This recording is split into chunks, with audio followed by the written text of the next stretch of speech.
ونؤمن به ونتوكل عليه ونعوذ بالله من شرور أنفسنا ومن سيئات أعمالنا من يهد الله فلا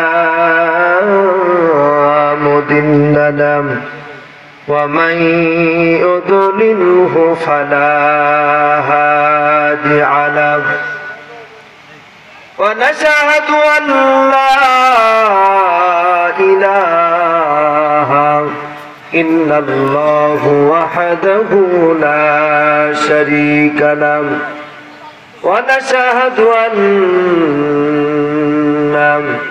وسيدنا وحبيبنا ومولانا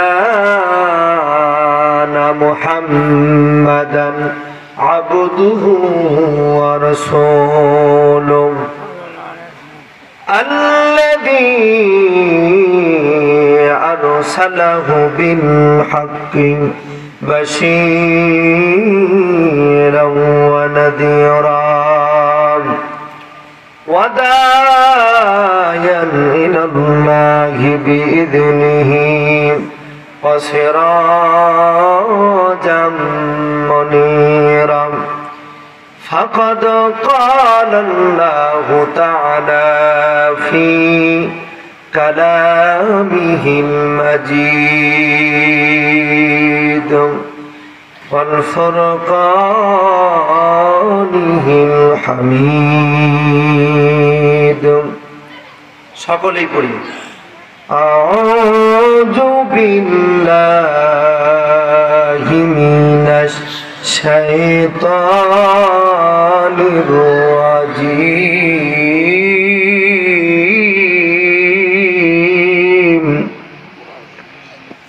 বিসমিল্লাহির রাহমানির রাহিম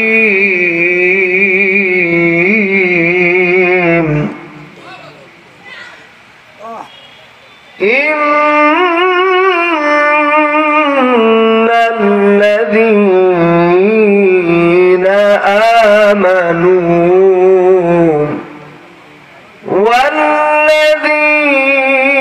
والذين هاجروا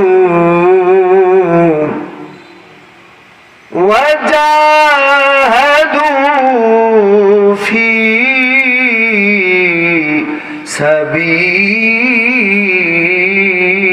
سبيل الله أولئك يرجون رحمة الله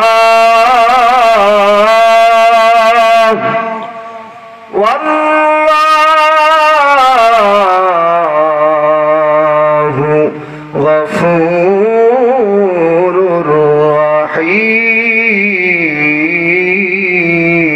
رحيم صدق الله العظيم وقال تعالى في شأن حبيبه إن الله وملائكته يصلون على النبي يا أيها الذين آمنوا صلوا عليه وسلموا تسليما اللهم صل على سيدنا وعلى آل سيدنا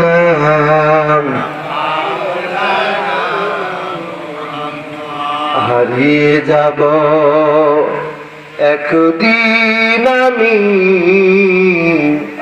রব নাই ভুবনে চিরদিন। হারিয়ে যাব একদিন আমি,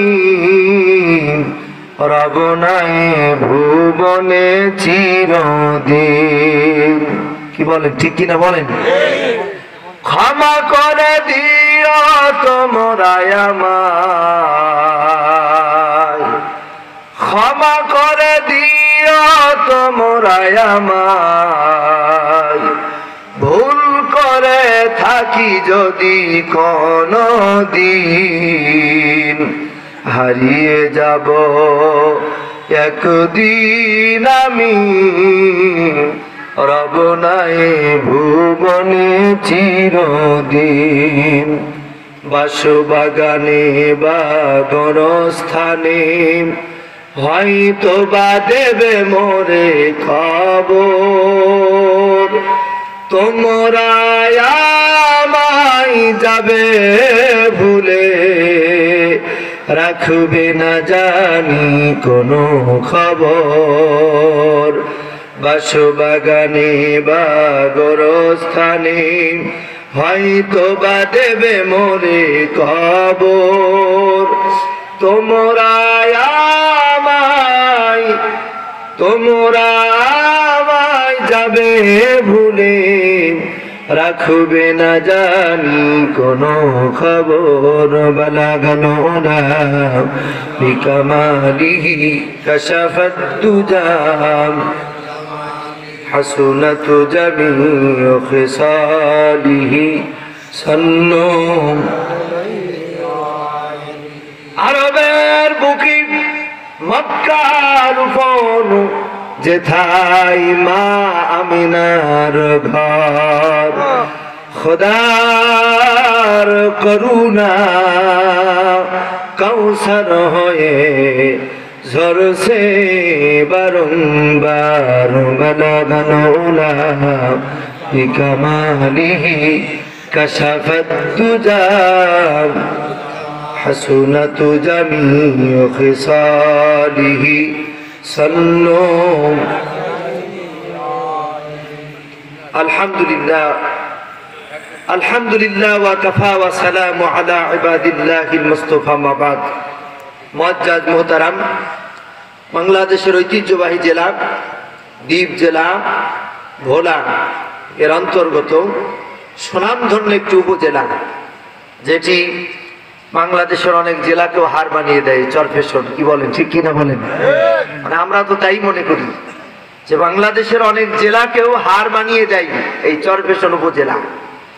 চরফেশন উপজেলার অন্তর্গত আঞ্জুরহাট ইসলামিয়া সিনিয়র আলিম মাদ্রাসার উদ্যোগে ঐতিহাসিক একদিন ব্যাপী 52তম বার্ষিক তাফসীরুল কোরআন মাহফিল, এ মাহফিলের সম্মানিত সুযোগ্য সভাপতি সাহেব, হাজারো আলেমদের উস্তাদ, বিশিষ্ট ইসলামী চিন্তাবিদ হযরত মাওলানা মুহাম্মদ ইমাম হুসাইন সাহেব, অধ্যক্ষ আঞ্জুরহাট ইসলামিয়া সিনিয়র আলিম মাদ্রাসা। আল্লাহ তাআলার কাছে দোয়া করি, আল্লাহ পাক আজকের মাহফিলের সম্মানিত সভাপতি সাহেবকে নেক হায়াতে তাইয়্যিবা আল্লাহ তাআলা দান করুক। সকলে বলছি আল্লাহুম্মা আমিন। আজকের মাহফিলের সম্মানিত প্রধান অতিথি,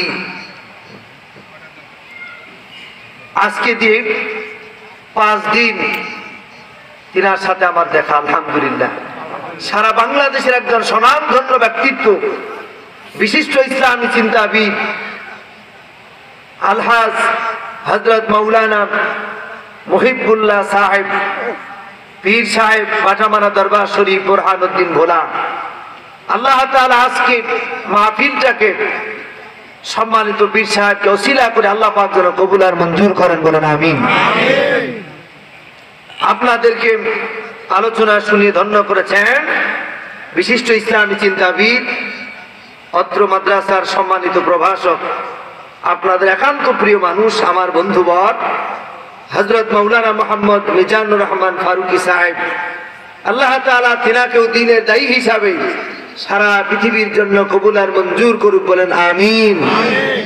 উপস্থিত ওলামা ইকরাম, প্যান্ডেলের ভিতরে আগত মুরব্বিয়ান একরাম, কলিজার টুকরা যুবক ভাইরা, স্নেহের ছোট্ট কচিকাচারা পর্দার অন্তরালে বিভিন্ন জায়গায় থেকে বসে শুনছেন।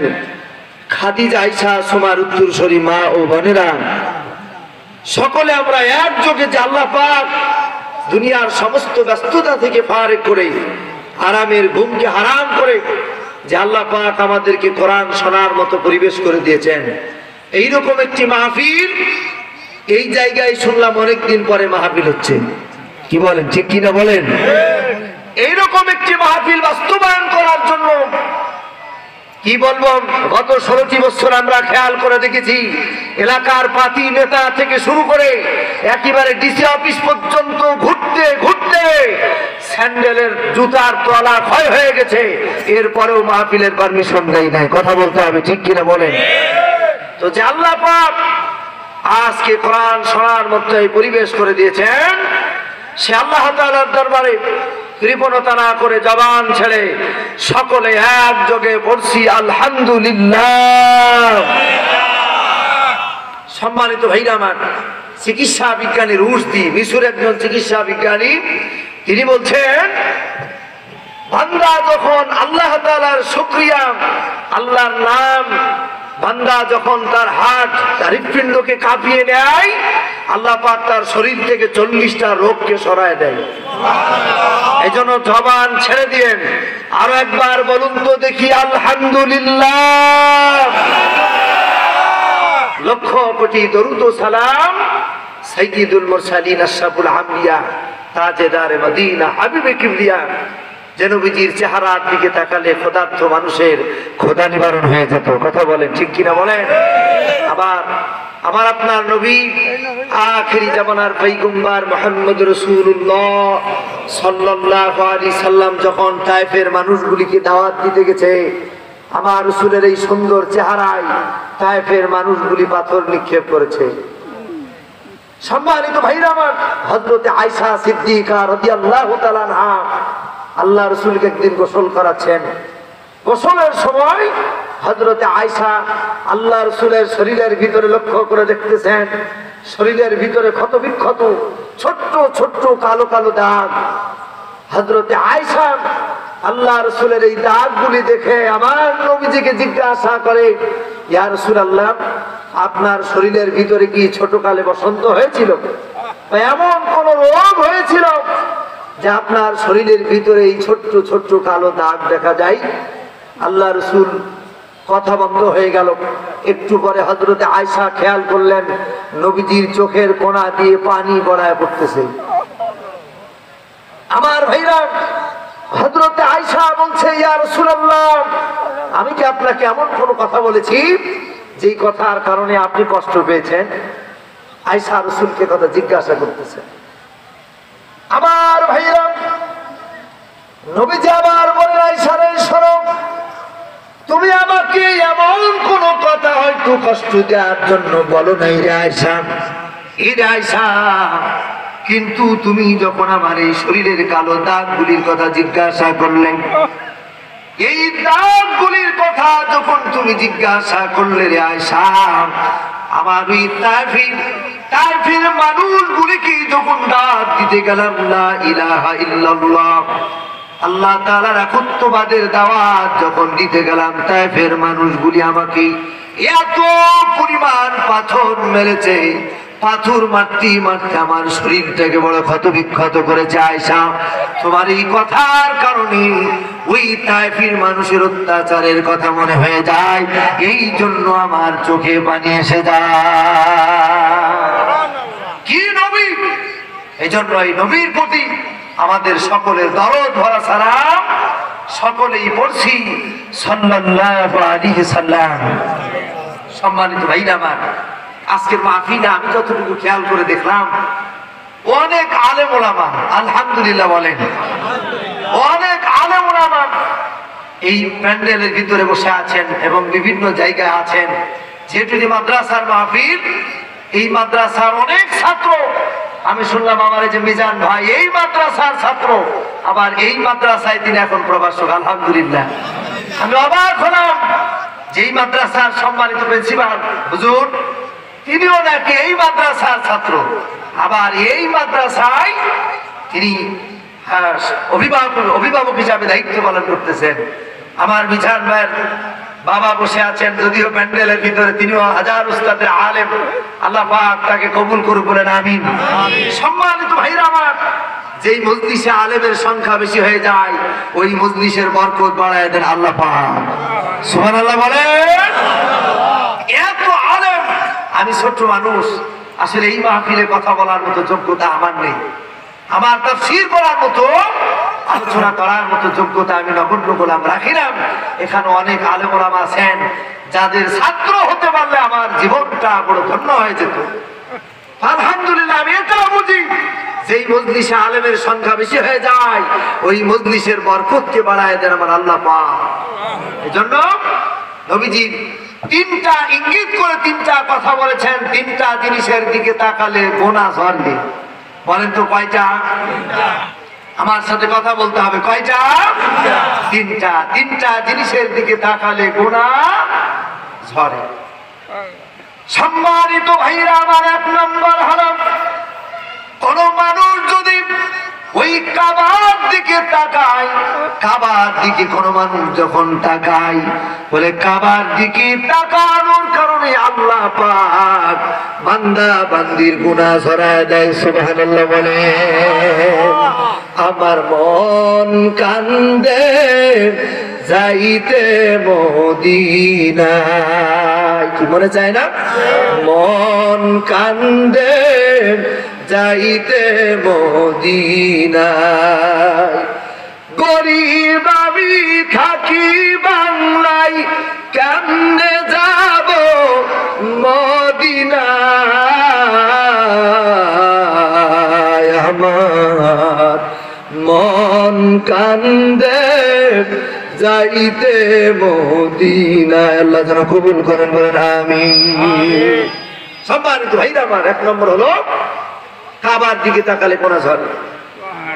দুই নম্বর হলো কোন মানুষ যখন কোরআনুল কারীম তেলাওয়াত করে, কোরআনুল কারীমের দিকে যখন তাকায়, এই কোরআনুল কারীমের এত দাম, এত দাম, এই কোরআনুল কারীমের দিকে তাকানোর কারণে আল্লাহ রাব্বুল আলামিন গুনাহ ঝরায় দেয়। সুবহানাল্লাহ বলেন। আমার ভাইরা ভাই, আপনারা কি কষ্ট পাচ্ছেন নাকি? এই যে বসতে না বসতে উঠা উঠি, এটা তো ভালো লক্ষণ না। কি ভালো লক্ষণ? উঠা উঠি করা যাবে না। এটা কোরআনের মজলিস, শোনা এবং বসার আদব আছে। কথা বলেন, ঠিক কিনা বলেন? এই সম্পর্ক একটু কথা বলে আলোচনা শুরু করবো ইনশাআল্লাহ। উঠা উঠি করা যাবে না, মাহফিলের সৌন্দর্য নষ্ট হবে। তাহলে দুই নম্বর হলো কোরআনুল কারীমের দিকে তাকালে গুনাহ ঝরে। সুবহানাল্লাহ বলেন। আপনারা কি মনে করতেছেন আজকের এই মাহফিলে আমরা এই কয়জন? আসলে নয়। রাসূল আকরাম সাল্লাল্লাহু আলাইহি সাল্লাম যখন কাবার প্রান্তরে, বাবা কথা বলবো, কোরআনুল কারীম তেলাওয়াত করে, আবু জেহেল, আবু সুফিয়ান, উতবা, উতাইবা যখন মানুষের ধারে ধারে যে বলেন যে আব্দুল্লাহর বেটা মুহাম্মদ যা তেলাওয়াত করে তোমরা এগুলো শুনতে যেও না, বলেন তো তিনি যে নিষেধ করতেছেন দুনিয়ার কেউ না দেখলে দেখেন কে? আল্লাহ পাক। আল্লাহ রাব্বুল আলামিন কোরআনুল কারীমের ভিতরে বলেছেন, ইন্নাল্লাহা লা ইয়াখফা আলাইহি শাইউন ফিল আরদ ওয়ালা ফিস সামা। আল্লাহ রাব্বুল আলামিন বলছে, দুনিয়ার মানুষ শোনো, এই দুনিয়ার ভিতরে আসমান এবং জমিনের ভিতরে যেখানে যা কিছু হয়, লা ইয়াখফা আলাইহি শাইউন ফিল আরদ, বলে আসমান এবং জমিনের ভিতরে যেখানে যা কিছু হয় আমার আল্লাহ রাব্বুল আলামিনের কাছে গোপন থাকে না। সুবহানাল্লাহ বলে। এজন্য আমার ভাইরা, রাসূল আকরাম সাল্লাল্লাহু আলাইহি সাল্লাম কোরআনুল কারীম তেলাওয়াত করতে আবু জেহেল, আবু সুফিয়ান, উতবা, উতাইবা মানুষদেরকে নিষেধ করে। আমার আল্লাহ পাক যেন নবীজিকে ডেকে বলে, ওগো হাবিব, ওগো বন্ধু, তুমি মোটেও মন খারাপ করবে না। সুবহানাল্লাহ বলে। মোটেও তুমি মন খারাপ করবে না। বলে কেন? আল্লাহ রাব্বুল আলামিন বলছেন, ওগো হাবিব শোনো, আবু জাহেল, আবু সুফিয়ান, উতবা, উতাইবা মানুষদেরকে কোরআনুল কারীমের কাছে আসতে যত নিষেধ করুক না কেন, আমি রব্বুল আলামিন, আমি আল্লাহ পাক দেখতেছি তুমি যখন কোরআনুল কারীম তেলাওয়াত করো, তোমার এই তেলাওয়াত শোনার জন্য আমার ফেরেশতাগুলি পর্যন্ত উপস্থিত হয়ে যায়। শুধু তাই নয়, ওই জায়গা আমি লক্ষ্য করে দেখতেছি এমনও জিন উপস্থিত হয়েছে যে জিনগুলির বয়স 3000 বছর, 2500 বছর। এই জিনগুলি তাওরাত কিতাবের তেলাওয়াত শুনেছে, ইনজিল কিতাবের তেলাওয়াত শুনেছে, জাবুর কিতাবের তেলাওয়াত শুনেছে। এই যে এতগুলি কিতাবের তেলাওয়াত শুনেছে, তারপরেও কোরআনুল কারীমের তেলাওয়াত শুনে সব কিছু বাদ দিয়া এই জিনগুলি কালিমা পড়ে মুসলমান হয়ে গেছে। জোরে বলা যাবে না সুবহানাল্লাহ? শোনাছে আমাদের, আমরা খুশি না বেজার? এই ফেরেশতাগুলি উপস্থিত হয়ে আমাদের জন্য মাগফিরাত কামনা করবে। সুবহানাল্লাহ বলেন। আমরা খুশি না বেজার? একটু হাত তুলে আল্লাহ তাআলাকে বলেন তো আমরা খুশি? সবাই হাত তুলবে, একটু হাত করে এবার নড়ান, এভাবে একটু নড়ান। আমি একটু তাকবীর দেব, তাকবীরের আওয়াজ এত জোরে দিতে হবে মানুষ যাই থাক মনে হবে প্যান্ডেলে ভরপুর মানুষ আছে। করা যাবেন ইনশাআল্লাহ? ভোলার মাটি ইসলামের ঘাঁটি, কথা বলেন ঠিক কিনা বলেন? এই চরফেশনের মাটি ইসলামের ঘাঁটি, চরফেশন এই ভোলা জেলায় এত আলেম ওলামা। আমার ভাইরা কি তাকবীর হবে? রাজি আছেন আপনারা? একটু গলাটা পরিষ্কার করে নেন, দেখি আওয়াজ কেমন আপনারা দিতে পারেন।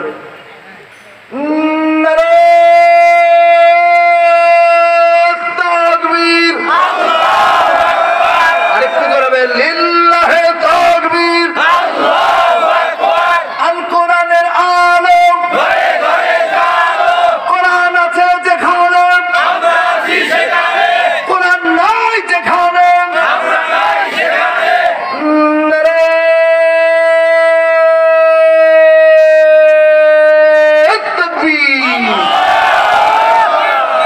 আল্লাহ কবুল করুন। আমি কি আপনাদেরকে কষ্ট দিলাম? সম্মানিত ভাইরা, আমার প্রাসঙ্গিক কিছু কথা না বললি নাই, তাই বলতেছি। এই জন্য আমার ভাইরা আমরা বড় খুশি এই কোরআনুল কারীমের মাহফিলে এসে, কথা বলেন ঠিক কিনা?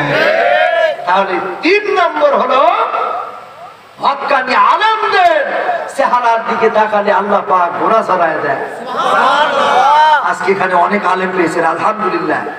বিশেষ করে এই ভোলার গর্ভ আজকের মাহফিলের সম্মানিত প্রধান মেহমান, কথা বলে ঠিক কিনা বলেন? এই জন্য অবশ্যই আপনাদের খুশি হওয়া দরকার, কারণ আজকের এই মাহফিলটা আমার আপনার জীবনের জন্য শেষ মাহফিল হতে পারে। কি বলেন, পারে কিনা? কোন সময় আমরা এই দুনিয়া ছেড়ে চলে যাব আমরা কেউ জানি না। কবি বলেছেন, ওই দেখা যায় কবরস্থান, ওইখানেতে ঘর, ঠিক কিনা বলেন? ওইখানেতে থাকতে হবে সারা জনম ভর।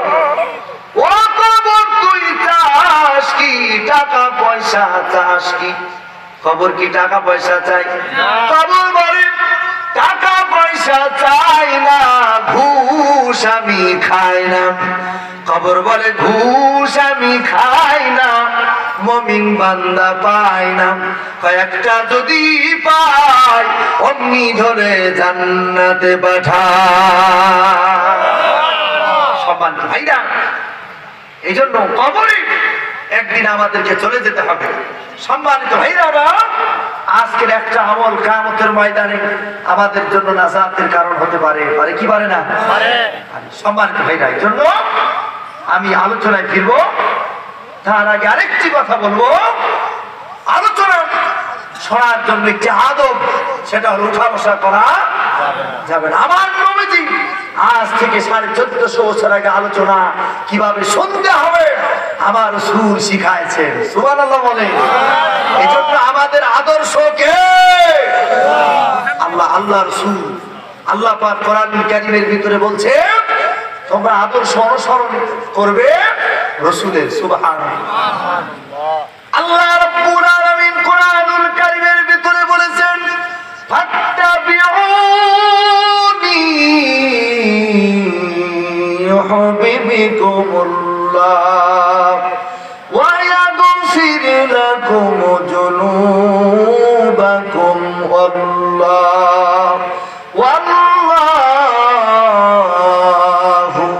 গফুরুর রাহিম। আল্লাহ রাব্বুল আলামিন বলেছেন ও দুনিয়ার মানুষেরা তোমরা যখন নবীকে অনুসরণ করবে তাহলে আল্লাহ পাক তোমাদেরকে ভালোবাসবে। সুবহানাল্লাহ বলেন।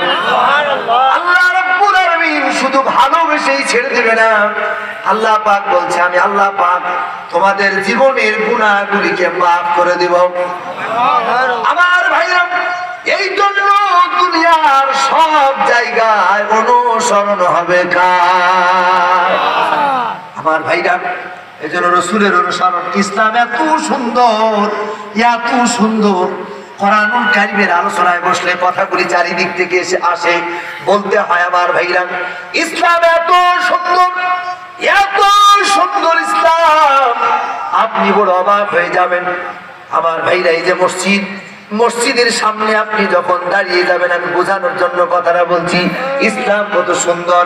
আপনি মসজিদের সামনে যখন দাঁড়াবেন, আল্লাহ রাব্বুল আলামিন আপনার দুইটা পা দিয়েছেন, বলেন কয়টা?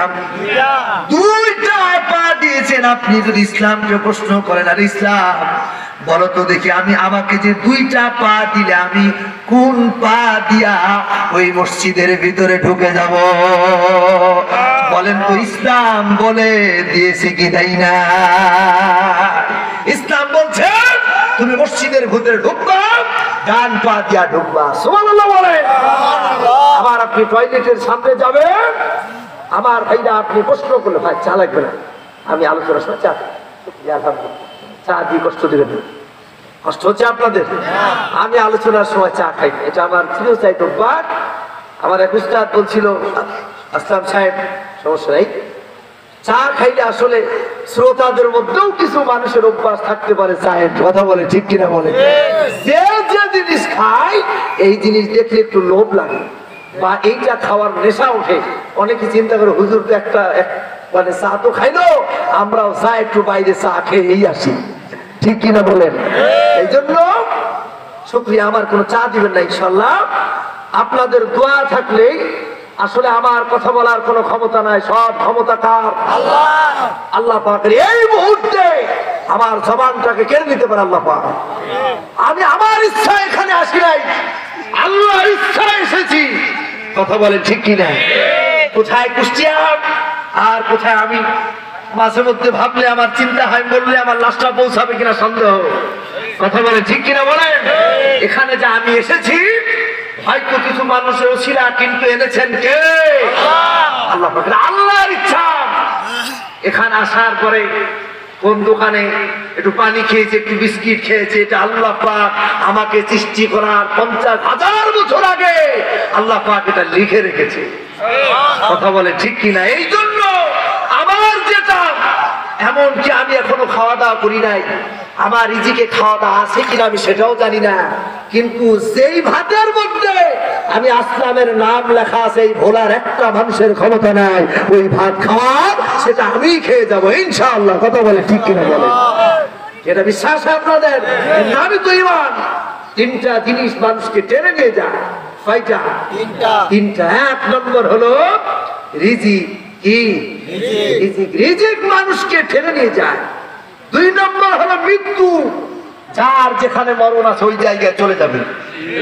আমি আসলাম এসেছি, আমার যদি মরণ থাকে, আসলাম শোনো, তুমি ভোলায় মাহফিলে গেছো, আগামীকাল সকালবেলায় তুমি যখন স্পিড বোট পার হবে, এই স্পিড বোটটি অ্যাক্সিডেন্ট হতে পারে, স্পিড বোটে 12 জন মানুষের ভিতরে হয়তো কেউ সবাই বেঁচে যাবে, আর আমি আসলামের নামটা যদি লেখা থাকে, আসলাম মরে যাবে, ঠিক কিনা বলেন? এই জন্য যার যেখানে মরণ, মৃত্যু মানুষকে টেনে নিয়ে যায়। 3 নম্বর হলো কবরের মাটি। 3 নম্বর কি? কবরের মাটি। তিনটা জিনিস মানুষকে টেনে নিয়ে কোন জায়গায় আমার দাফন হবে আমি নিজেও জানি না, ঠিক কিনা বলেন? এই জন্য আমার ভাইরা এখানে এসেছে আমরা আল্লাহর ইচ্ছায়, আল্লাহ পাক নিয়ে এসেছে তাই এসেছি। সম্মানিত ভাইরা, বিরক্ত হচ্ছেন আমার প্রতি? আমার ভাইরা, আমি যে কথা বলছিলাম তার অনুসরণ রাসূল আকরাম সাল্লাল্লাহু আলাইহি সাল্লাম আমাদেরকে শিখাইছেন। সুবহানাল্লাহ। সম্মানিত ভাইরা, আমার নবীজি মসজিদে নববীর ভিতরে আজ থেকে 1450 বছর আগে এই দুনিয়ার মানুষগুলি কিভাবে কথা শুনবে, কিভাবে আলোচনা শুনবে, নবীজি আমার পৃথিবীর মানুষগুলিকে জানিয়ে দিয়েছেন। সুবহানাল্লাহ বলেন। আমার ভাইরা, ওই সময় মসজিদে নববীটা খেজুর পাতার বেড়া, খেজুর পাতার ছাউনি আর খেজুর পাতার পাটি। আমার ভাইরা একটু মনোযোগ লাগান, মসজিদে নববীটা যদিও ছিল খেজুর পাতার পাটি, খেজুর পাতার বেড়ার, খেজুর পাতার ছাউনি, কিন্তু এই মসজিদের মুসল্লি গলা ছিল বড় দামি মুসল্লি। আমার ভাইরা, এখন মসজিদ সুন্দর হয়েছে, মসজিদে টাইলস হয়েছে, মসজিদ সুন্দর হয়েছে, কিন্তু মসজিদের মুসল্লি সুন্দর হয় না। আমি ভোলার কথা বলবো না, অনেক এলাকার ভিতরে আছে মসজিদ সুন্দর, কিন্তু মসজিদের সভাপতি হয় সুদখোর। কথা বলেন আছে না নাই? এলাকা আছে না? আমি তো মনে করি ভোলা এটা থাকার কথা নয়। হ্যাঁ, হাই হাই, সব জায়গায় আছে, আছে না নাই? যেই দেশে সুদ ভিত্তিক অর্থনীতি থাকে সেই দেশে সুদ থেকে মুক্ত থাকা খুব কঠিন। এই জন্য আমার ভাইরা, আমাদের অঙ্গীকারবদ্ধ হতে হবে, আগামীর পার্লামেন্ট বানাতে হবে কোরআনের পার্লামেন্ট, আর কোরআনের পার্লামেন্ট হয়ে গেলে এই বাংলাদেশে আর সুদ ভিত্তিক অর্থনীতি থাকবে না। কথা বলে ঠিক কিনা বলে? আগামীর বাংলাদেশ কোরআনের পার্লামেন্ট চালন করা গেল, তুই হাত তুলে আমার আল্লাহকে একটু দেখায় দেয় দেখি।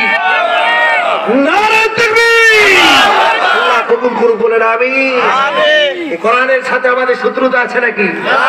কোরআনের সাথে আমাদের কোন শত্রুতা? আমরা চাই, আমাদের তামান্না, আপনাদের মনে কি এতটুকু চাই না যে আমরা মরণের আগে একবার দেখি এই বাংলাদেশ কোরআন দিয়া পরিচালিত হোক? ঠিক কিনা বলে? এটা আমরা চাই।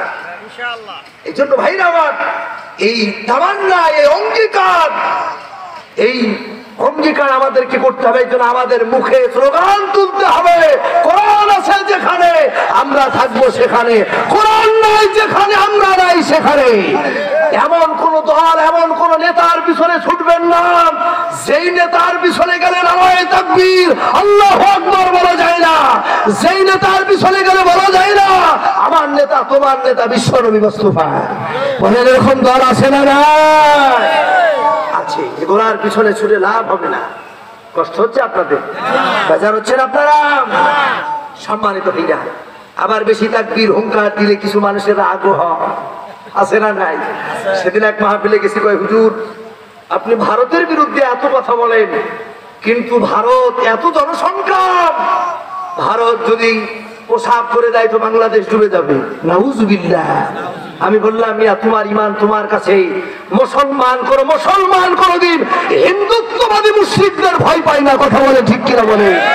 বলেন তো, সব কিছুর মালিক কে? সব কিছুর মালিক যদি আল্লাহ তাআলা হয়, আমরা ভারতকে ভয় পাই নাই। তোমরা যে বলো যে আমাদেরকে প্রসাব করে ডুবাই দিবে, আমার ভাইরা আমি বলি শোনো, সব কিছুর মালিক হলেন আমার আল্লাহ পাক। আর তোমাদের প্রসাব যদি আমার আল্লাহ বন্ধ করে দেয়, পেটের যন্ত্রণায় তোমরা দুনিয়া থেকে বিদায় হয়ে যাবে। কথা বলে ঠিক কিনা বলে? প্রসাব ফিরা তো দূরের কথা। এজন্য আমাদের নির্ভর করব, ইন্নাল্লাহা আলা কুল্লি শাইইন কাদির, সব ক্ষমতার মালিক কে? আল্লাহ পাক। এইজন্য আমরা মুমিনরা কোনদিন ভয় পাই না, কারণ ভারতের মাথা খারাপ। কেন মাথা খারাপ? বাংলাদেশে ভাস্কর্যের নামে মূর্তিগুলি সব এদেশের দামাল ছেলেরা ভেঙ্গে গুড়িয়ে একেবারে মাথার উপরে প্রসাব করে দিয়েছে। কথা বলে ঠিক কিনা বলে? মুসলমান কোনদিন মূর্তি তৈরি করতে পারে না, মুসলমানেরা মূর্তি তৈরি করতে পারে না, মুসলমানদেরকে মূর্তি ভাঙা শিখাইছে। কথা বলে ঠিক কিনা বলে? পয়গম্বর ইব্রাহিম আলাইহিস সালাম মূর্তি ভেঙেছে, আমার রাসূল মূর্তিগুলিকে কাবার ভিতর থেকে ভেঙে গুড়িয়ে দিয়েছে। এজন্য আমরা মূর্তি ভাঙার পক্ষে, মূর্তি গড়ার পক্ষে নয়। কষ্ট হচ্ছে আপনাদের? সম্মানিত ভাইরা আমার, এজন্য আমরা কোন রক্ত চক্ষুকে ভয় পাই না, ভয় পাই কাকে? আল্লাহ পাক। আমার ভাইয়ের একটু মনোযোগ লাগান। আমার নবীজি যখন ওই মসজিদে নববীর ভিতরে এরকম ভাবে বক্তব্য দেয়, খুব ভালো করে খেয়াল করো রাসূলের স্মরণ। নবীজি আমাদেরকে কি শিখায় গেলেন? এই বক্তব্য যখন দেয় আমার নবীজি এই মসজিদে নববীর ভিতরে যে বক্তব্য দেয়, জলিলুল কদর সাহাবী হযরত আবু হুরায়রা, হযরত আবু বকর, হযরত ওমর, হযরত উসমান, এই সাহাবীগুলি আমার ভাইরা এত দামি সাহাবী, এত দামি সাহাবী, নবীজির বক্তব্য শুনছেন, সুবহানাল্লাহ বলেন।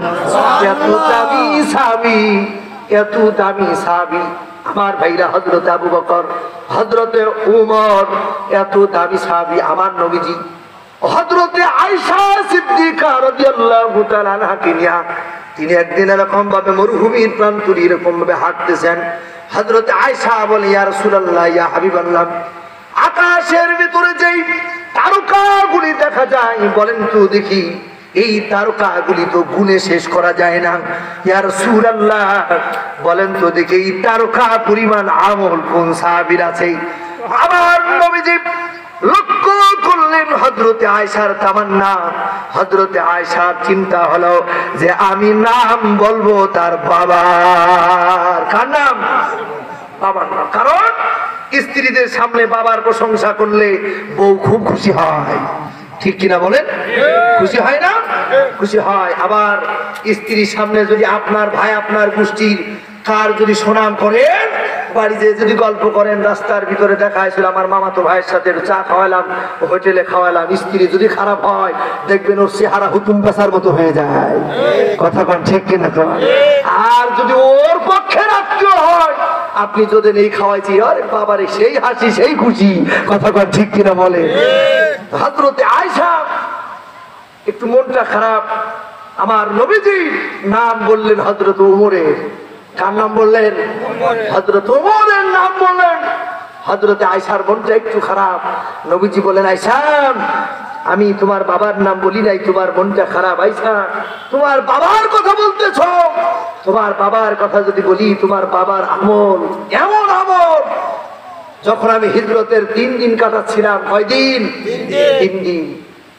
আবার নবীজি বললেন, আয়েশা শোনো, আমি যখন হিজরত করি গারে সুর, এই গুহার ভিতরে আবু বকর এমন আমল করেছি, এমন আমল করেছি, গর্তগুলি যখন তার জামাগুলি খুলে এরকম ভাবে ছিঁড়ে ছিঁড়ে গর্তের ভিতরে দিয়ে যখন গর্তগুলি বন্ধ করতে পারে নাই, শেষ পর্যন্ত হাত দিয়া পা দিয়া ওই গর্তগুলি বন্ধ করেছে। মোটেও এই চিন্তা করে নাই যে গর্তের ভিতর থেকে কোন হিংস্র, কোন বিষধর সাপ এসে কামড় মারবে, আমার জীবনটা চলে যাবে।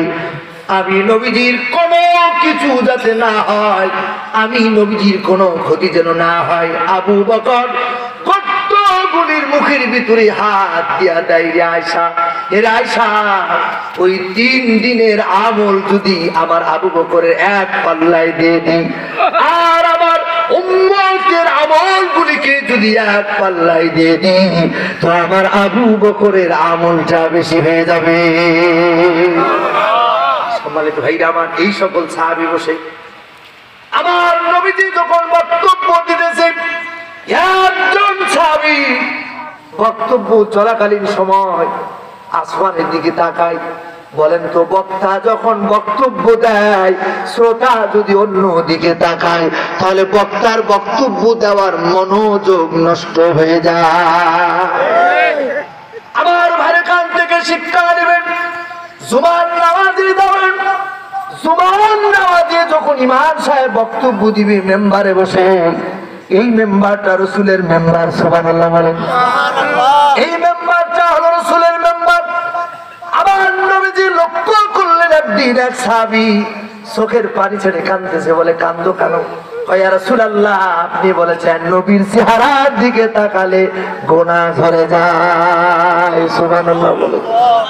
ইয়া রাসূলুল্লাহ, আমার একজন আত্মীয় অমুক এলাকার ভিতরে বাড়ি, আপনাকে কোনোদিন দেখা নাই, মাজুর হয়ে গেছে, আর কোনোদিন আপনাকে দেখতে পারবেন। আমার নবীজি একটু চুপ থাকলেন, একটু চুপ থাকার পর নবীজি আমার ওই সাহাবীকে বললেন, কারণ নবীজি নিজের থেকে কোনো কথা বলতেন না, যা বলতেন সব ওহীর জ্ঞান। সুবহানাল্লাহ। আমার নবীজি বললেন, সাহাবী শোনো, চোখের পানি ছেড়ে কাঁদবে না, কিয়ামত পর্যন্ত আমার উম্মতেরা আমি নবীজির দিকে তাকালে যে সওয়াব হয়, কিয়ামত পর্যন্ত সকল মানুষ এই সওয়াবের অধিকারী হয়ে যাবে। সুবহানাল্লাহ বলে। বলে কিভাবে? হয় মসজিদের মেম্বারে যে কথাগুলি হয়, বলেন তো কার কথা? আল্লাহর কথা, রাসূলের কথা। এই মেম্বার রাসূলের মেম্বার, এই জন্য জবাব দিলেন মুসল্লি যখন এই মনে করে কথা শুনবে, মেম্বারে যিনি কথা বলছেন রাসূলের কথা বলছেন, সে আল্লাহর কথা বলছেন, রাসূল যা বলেছেন ইমাম সাহেব তাই বলতেছেন, এই মনে করে যদি কথা শোনেন, বলে রাসূলের চেহারার দিকে তাকিয়ে কথা শুনলে যে সওয়াব হয়, কিয়ামত পর্যন্ত মুসল্লিরা ওই সওয়াব পেয়ে যাবে। সুবহানাল্লাহ বলে। এজন্য জুমার মসজিদে এসে কথা বলা যাবে না। আপনারা কি আমার কথায় বিরক্ত হচ্ছেন নাকি? এজন্য জুমার দিন আগে থেকেই প্রস্তুতি নেবেন মসজিদে যাওয়ার জন্য। রাসূল বলেছেন জুমার দিনে 5টা আমল। কয়টা আমল? 5টা। বলেন কয়টা? 1 নম্বর ফজরের নামাজ জামাতের সহিত পড়বেন, 2 নম্বর গোসল করবেন, 3 নম্বর আগে আগে যাবেন, 4 নম্বর হেঁটে হেঁটে যাবেন, 5 নম্বর মনোযোগ দিয়ে খুতবা শুনবেন। এই 5টি কাজ যে জুমার দিনে করবে, নবীজি বলেছেন হেঁটে হেঁটে মসজিদে যাওয়ার কারণে এক এক কদমে কদমে 10 বছর ইবাদতের সওয়াব আল্লাহ পাক আমলনামায় দিয়ে দেবে। সুবহানাল্লাহ। খুশি না বেজার? কেন লাগে? একটু খাটলে তো গা ঘামবেই, কষ্ট হবে, ফ্যান দেওয়া লাগবে। আপনাদের কষ্ট হচ্ছে মনে হয় নাকি? হুজুর ঘামতেছে। আপনারা ভালোবাসেন আলেমদেরকে, আল্লাহ কবুল করুন বলে না। একটু কথা বললেই একটু ঘাম হবে, কাজ করলে একটু ঘাম হবে। তবে যা বলছি আল্লাহর জন্য বলছি, কথা বলে ঠিক কিনা বলি? এজন্য আমার ভাইরা, এই জন্য আমরা অনুসরণ করবো কার? আল্লাহ। রাসূলের অনুসরণ করবো কার? রাসূলের অনুসরণ। আমার নবীজি, ওই যে একজন সাহাবী হযরত আবু হুরায়রা, তিনি আমার নবীজির কথা শুনতে শুনতে আসমানের দিকে তাকান। নবীজি কয়েকবার তাকানোর পরে চিন্তা করে, আবু হুরায়রা, আমার বক্তব্য মনে হয় ভালো লাগে না। এই জন্য রাসূল বক্তব্য বন্ধ করে দিয়ে আবু হুরায়রা, তুমি দাঁড়াও, তোমার কি আমার বক্তব্য ভালো লাগে না? তুমি একবার আসমানের দিকে তাকাও আর একবার আমার দিকে তাকাও, কারণটা কি বলো? আবু হুরায়রা পুরো ভয় পেয়ে গেছে। সুবহানাল্লাহ। আসলে আবু হুরায়রার তাকানোটা কিয়ামত পর্যন্ত আমাদের জন্য শিক্ষা, কিন্তু আবু হুরায়রার তাকানোর মধ্যে অন্য আরেকটি কারণ লুকিয়েছিল। সুবহানাল্লাহ বলে। কি কারণ? আবু হুরায়রা ওই দিন খেয়াল করে দেখলেন যে আকাশের ছাউনি সরে গিয়েছে। তিনি তাকায় দেখতেছেন যে আকাশের চাঁদ আমার চোখের দৃষ্টি শক্তি কেড়ে নিতে পারেন না রাসূলের চেহারা আমার চোখের দৃষ্টি শক্তি কেড়ে নিতে পারে। সুবহানাল্লাহ বলে। আবু হুরায়রাকে যখন জিজ্ঞাসা করে, আবু হুরায়রাকে বলে, আবু হুরায়রা, তাহলে বলো তো দেখি, চাঁদ তোমার কাছে ভালো লাগে না আমারে ভালো লাগে?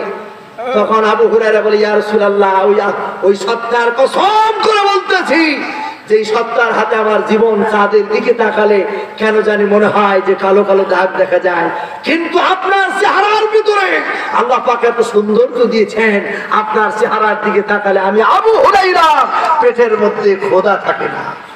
সুবহানাল্লাহ বলে। নবী তোমার নূরের চেহারা একবার দেখেছে যারা, মুগ্ধ হয়েছে কত মানুষ আর পাগল বনের হরিণ, বড় যত্ন করে তোমায় বানাইছে রব্বুল আলামিন, বড় যত্ন করে তোমায় বানাইছেন রব্বুল আলামিন। মারহাবা বলে। এই জন্য আমার ভাইরা, তাহলে কোরআনুল কারীমের মজলিস, জুমার নামাজ গেলে এই আমলগুলি করা যাবে না? ইনশাআল্লাহ যাবে কিনা? যদি এই আমলগুলি করি, মাহফিল আজকে সার্থক হয়ে যাবে। সুবহানাল্লাহ। সম্মানিত ভাইরা আমার, আর অন্যদিকে একটু কথা বলার চেষ্টা করবো ইনশাআল্লাহ। আমার ভাইরা একটু খেয়াল করুন, সূরাতুল বাকারা 218 নম্বর আয়াত আমি তেলাওয়াত করেছি। রব্বুল আলামিন এই আয়াতের ভিতরে বলছেন, আল্লাহ রব্বুল আলামিন কোরআনুল কারীমের এই আয়াতের ভিতরে বলছেন, ইন্নাল্লাযীনা আমানু, বলে নিশ্চয় যারা ঈমান আনলো, ওয়াল্লাযীনা হাজারু, এবং যারা দেশ ত্যাগ করলো অর্থাৎ হিজরত করলো, ওয়াজাহাদু ফি সাবিলিল্লাহ, এবং আল্লাহর রাস্তায় যারা জিহাদ করলো, উলাইকা ইয়ারজুনা রাহমাতাল্লাহ, আর তারা হলো আল্লাহর পক্ষ থেকে রহমত প্রত্যাশী। সুবহানাল্লাহ বলেন। ওয়াল্লাহু গফুরুর রাহিম। আল্লাহু আকবার। আল্লাহ পাক বলেন ক্ষমাশীল, পরম দয়ালু। আমার ভাইরা, এই হলো সরল অর্থ। সম্মানিত ভাইরা, সূরাতুল বাকারা কি কারণে নাজিল হলো, এই সূরার আয়াত, এই সূরার রুকু, এগুলি আমি বলতে চাচ্ছি না, খুব বেশি সময় হবে না। আমার ভাইরা, এই আয়াতটি নাজিল হওয়ার প্রেক্ষাপট, একেবারে ছোট্ট একটি প্রেক্ষাপট আপনাদেরকে বলি। এই আয়াতটি নাজিল হওয়ার প্রেক্ষাপট হলো, আমার ভাইরা, ইলম শিক্ষার জন্য বনু নাজর গোত্রের 70 জন মানুষকে যখন ইলম শিক্ষার জন্য পাঠানো হলো, কথা কি আমার শুনছেন? ইলম শিক্ষার জন্য যখন পাঠানো হলো, আর এই 70 জন মানুষের ভিতরে আমার ভাইরা 2 জনকে বাদ দিয়া ওই কাফেরেরা এরকম ভাবে 68 জন ইলম অন্বেষণকারী এই মানুষগুলিকে তারা হত্যা করলো।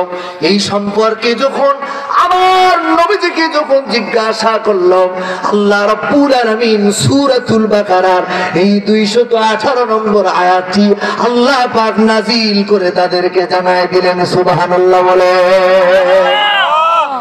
সম্মানিত ভাইরা আমার, আল্লাহ রাব্বুল আলামিন এই আয়াতের প্রথম অংশে যে ঈমানের কথা বললেন, ঈমানের পরে আল্লাহ পাক হিজরতের কথা বললেন। কিসের কথা বলেছেন বলেন? হিজরত। তার মানে বোঝা যায় ঈমান আনার কারণে হিজরত করা লাগতে পারে, কথা বলেন ঠিক কিনা? ঈমান আনার কারণে জেলখানায় যাওয়া লাগতে পারে, ঈমান আনার কারণে হামলা মামলা দিয়া এলাকা সালা করতে পারে, কথা বলেন ঠিক কিনা? এই জন্য আমার ভাইরা, কি সমস্যা নাকি ভাই? বাবা তোমরা ছোট মানুষ, ওরা শিশুরা, ওরা ছোট মানুষ, আল্লাহ পাক ওদের খাতিরে আমাদের মাহফিল কবুল করবে আলহামদুলিল্লাহ। সবাই বিরক্ত হবেন ইনশাআল্লাহ, কষ্ট হচ্ছে আপনাদের। ঈমান আনার কারণে হিজরত, আর যারা হিজরত করবে, এখানে কয়েকটি ঈমান, হিজরত, জিহাদ, এই কাজগুলি যারা করবে আল্লাহ পাক বলছে তারাই রহমতের প্রত্যাশী। সুবহানাল্লাহ বলেন।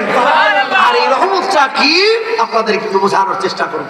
তারাই হচ্ছে আল্লাহ পাকের রহমতের প্রত্যাশী। আমার ভাই, ঈমান আনার কারণে হিজরত করা লাগতে পারে। একজন আমার ভাইরা, আপনাদেরকে বোঝানোর জন্য ছোট্ট একটি ঘটনা বলি। আমার নবীজি যখন মক্কা থেকে মদিনায় চলে গেল, আচ্ছা বলেন তো, মক্কার মানুষগুলি আমার রাসূলকে কি ভালোবাসতো কি বাসতো না? আমার ভাইরা, কিতাব পড়ে দেখেছি নবীজি যখন মক্কা থেকে মদিনায় চলে গেছে, এমন মানুষ এরকম ভাবে খেজুর গাছ ধরে হাউমাউ হাউমাউ করে কেঁদেছে। এই দৃশ্যটি, একই দৃশ্যর কথা মনে হয়েছিল আল্লামা সাইদি সাহেবের যখন জানাজায় গেলাম। আল্লামা সাইদি সাহেবের জানাজায় যখন গেলাম পিরোজপুর, আপনারা গিয়েছেন, অনেকেই গিয়েছেন হয়তো। আমার ভাইরা, আমি কুষ্টিয়া থেকে এসেছিলাম। আহারে, লক্ষ্য করে দেখলাম কিছু মানুষ কারেন্টের খুঁটি ধরে হাউমাউ হাউমাউ করে কাঁদে। জিজ্ঞাসা করা হয়, চাচা কাঁদো কেন? কোনো মতেই তাকে এরকম সামলানো যায় না। জিজ্ঞাসা করা হয়, তোমার এত আবেগ? কয়, আমি যেই দিন আল্লামা সাইদি সাহেব জেলখানায় গিয়েছে, আজও পর্যন্ত হারাম দিন ছাড়া কোনোদিন রোজা ছাড়ি নাই। আমার মনে বড় খুব ইচ্ছা ছিল যে আল্লাহর এই গোলাম, আল্লাহর এই বান্দা দুনিয়া আসবে, আমি আবার তার কোরআনের মাহফিল শুনবো। সুবহানাল্লাহ। সম্মানিত ভাইরা, আমারও ছিল। যখন চলে গেল, মক্কার কিছু মানুষ হাউমাউ হাউমাউ করে কান্দে। মক্কার কিছু মানুষের পরিবারের ভিতরে শোকের ছায়া নেমে আসলো। সম্মানিত ভাইরা আমার, এমন একজন যুবক যাকে খেজুর গাছের নিকটে বসে কান্দে, জিজ্ঞাসা করা হয় কান্দো কেন? কয় আজ কয়েকদিন লক্ষ্য করে দেখতেছি আব্দুল্লাহর বেটা মুহাম্মদকে দেখা যায় না, এই জন্য আমার খুব খারাপ লাগতেছে, এই জন্য আমি কাঁদতেছি। সুবহানাল্লাহ বলে। আসলে আপনাদের বোঝাতে পারবো, বাতাস দিয়ে আমার কাশি হবে। বসে, শুকরিয়া। আসলে কিছু লাগবে না, আমার ঘামায় একটু অভ্যাস, আপনারা কষ্ট নেবেন না। আসলে খুব ভালোবাসেন আপনারা, বুঝতে পেরেছি। আমার আল্লাহ পাক ইজ্জত বাড়ায় দিক বলেন আমিন। একটু ঘামা অভ্যাস আমার, আমি ঠিক আছি ইনশাআল্লাহ। এইভাবে 1-2 ঘন্টা কথা বলবো, কোনো সমস্যা হবে না ইনশাআল্লাহ, কোনো সমস্যা নেই। কষ্ট হচ্ছে আপনাদের? আমি ঘামতেছি, এই জন্য আপনার লোক পাঠাতেন, হুজুর একটু বাতাস করুক না। বাতাস করলে আমার ওই সমস্যা হচ্ছে কাশি উঠবে, এই জন্য কোনো টেনশনের কোনো কারণ। শোনেন, সব থেকে দামি জিনিস হলো কি জানেন? আপনাদের দোয়া। দোয়া এমন একটি জিনিস, সকল কিছু ভেদ করে এক প্রান্ত থেকে আর এক প্রান্তে চলে যায়, ঠিক কিনা বলেন? এই জন্য এই ঘামটা কিছু, আপনাদের দোয়া যদি থাকে আল্লাহ পাক জবান দিয়ে কথা বলাবে, আল্লাহ পাক যেন কবুল করেন বলেন আমিন। সম্মানিত ভাইরা, যুবককে জিজ্ঞাসা করা হয়, যুবক তুমি কেন কান্দো? আমার ভাইরা, এই যুবক বলে শোনো, আজ কয়েকদিন দেখতেছি আব্দুল্লাহর বেটা মুহাম্মদকে দেখি নাই, এই জন্য আমার বড় খারাপ লাগতেছে, আমি কাঁদতেছি। বলে তুমি কি মুসলমান? বলে না, আমি কালিমা পড়ে মুসলমান হই না, কিন্তু আব্দুল্লাহর বেটা মুহাম্মদ, তার চেহারা দেখে আমার মনটা বড় ভালো হয়ে যেত, আমার বড় ভালো লাগতো, কিন্তু আজ কয়েকদিন তাকে দেখতেছি, এই জন্য কান্দি। যুবক বলছে, কোন জায়গায় চলে গেছি তোমরা সন্ধান দাও। তিনার কাছ থেকে শুনলেন তিনি মদিনায় চলে গেছে। শোনার পরে যুবক সিদ্ধান্ত নিল যে না না, এই মক্কার ভিতরে আমি আর থাকবো না। সুবহানাল্লাহ বলেন। সিদ্ধান্ত কত বড় সিদ্ধান্ত দেখেন। আমার ভাই যুবকের নাম হলো আব্দুল উজ্জা। এই যুবক এই মক্কায় থাকবে না, এই চিন্তা নিয়ে তিনি চাচার বাড়িতে গেলেন। চাচার বাড়ি রাখাল ছিল। চাচাকে জিজ্ঞাসা করে, চাচা আমার বড় ইচ্ছা ছিল তুমি এই মক্কার সব থেকে একটি ভালো মানুষ, মহামানব, এই মানুষটির কাছে তুমি কালিমা পড়ে মুসলমান হবা। চাচা আমার বড় ইচ্ছা ছিল তোমার সাথে সাথে আমিও কালিমা পড়ে মুসলমান হয়ে যাব। ও চাচা, তুমি তো কালিমা পড়ে মুসলমান হও নাই চাচা, তবে আমি সিদ্ধান্ত নিয়েছি চাচা, আমি তোমার বাড়িতে আর থাকবো না, এই বাড়িতে আর থাকবো না, আমি কালিমা পড়ে মুসলমান হয়ে যাব। আব্দুল্লাহর বেটা মুহাম্মদ যেই দেশে চলে গেছে ওই দেশে চলে যাব। সুবহানাল্লাহ বলে। সম্মানিত ভাইরা আমার, এই আব্দুল উজ্জা যখন এই কথা বলে, চাচা বলতেছে, ভাতিজা শোনো, তুমি আব্দুল্লাহর বেটা মুহাম্মদের কথা বলো না, এই মুহাম্মদের কথা যদি বলো তোমার সমস্যা আছে। ভাতিজা বলছে, চাচা কি সমস্যা? চাচা বলতেছে, ভাতিজা শোনো, তুমি যদি কালিমা পড়ে মুসলমান হয়ে যাও তাহলে তুমি আমার বাড়ি থাকতে পারবে না। ভাতিজা বলে, চাচা আমি তো তোমার বাড়িতে থাকবো না। চাচা যেন আব্দুল উজ্জারে কালিমা পড়তে বাধা দেয়, আর দেখবেন যে কাজে যত বাধা দেওয়া হয় ওই কাজের প্রতি আকর্ষণ আরো বেড়ে যায়। সুবহানাল্লাহ বলেন। আমার ভাইরা, আব্দুল উজ্জা চাচার যখন এই বাধা দেওয়ার ভাব পূর্তি তিনি বুঝলেন, চাচার সামনে কালিমা পড়ে ফেললেন। সুবহানাল্লাহ বলেন। সংক্ষেপে বলেন তো, চাচার রাগ বাড়বে না কমবে? চাচার রাগ আরো বেড়ে যায়। আমার ভাইরা, যখন বাড়ির থেকে বের হয়ে চলে আসবি, চাচা পিছন দিক থেকে ডাক দিয়ে বলে, ভাতিজা শোনো, তুমি যে চলে যাও তোমার শরীরের ভিতরে যে পোশাকগুলি আছে এই পোশাকগুলি আমার টাকার কেনা, এই পোশাকগুলি খুলে দিয়ে যাও, ইমানের কি দাম। আমার ভাইরা, এক মুহূর্ত দেরি করে নাই, সাথে সাথে শরীরের পোশাকগুলি খুলে দিয়া উলঙ্গ হয়ে এরকম ভাবে বাড়ির দিকে দৌড়াচ্ছে। তুই হাত দিয়া লজ্জা স্তরের উপরে হাত দিয়া এরকম ভাবে বাড়িতে ঢোকার আগে মাকে ডাক দেয়। বলেন কে? মাকে ডাক দেয়, ও মা, ও মা, মাকে ডাক দেয়। বলেন তো এই পৃথিবীতে সব থেকে বেশি ভালোবাসা আর মহাব্বতের জিনিস হলো মা। কথা বলেন ঠিক কিনা? সম্মানিত ভাইরা আমার, মাকে ডাক দিয়ে দেয়, মাকে বলে, মা গো তুমি খবরদার আমার দিকে তুমি তাকাবে না। বাড়িতে কোনো এরকম ভাবে আমার শরীরটা ঢাকার জন্য কোনো কিছু থাকলে আমাকে দিয়ে দাও। মা এরকম ভাবে একটি ছেঁড়া কম্বল দিয়া কোন রকম ভাবে লজ্জায় স্থান ঢাকে। এরপরে মাকে বলে, মা আমি এই মক্কার ভিতরে আর থাকবো না। মায়ের বুঝতে বাকি নাই আবার বেটা আব্দুল্লাহর বেটা মুহাম্মদের পাগল। আর যদি আমার বেটাকে আমি এই মক্কার ভিতরে থাকার জন্য যদি পারমিশন দিয়ে দি, বেটা তোমাকে যেতে হবে না, তাহলে আবু জাহেল, আবু সুফিয়ান, উতবা, উতাইবা এই মানুষগুলি আমার ছেলেরে বাঁচায় রাখবে না। কথা বলেন ঠিক কিনা? একটু পরিবেশটা মিটান, একটু মিলান। আজ থেকে কিছুদিন আগেও এই বাংলাদেশেও তাই অবস্থা হয়েছে।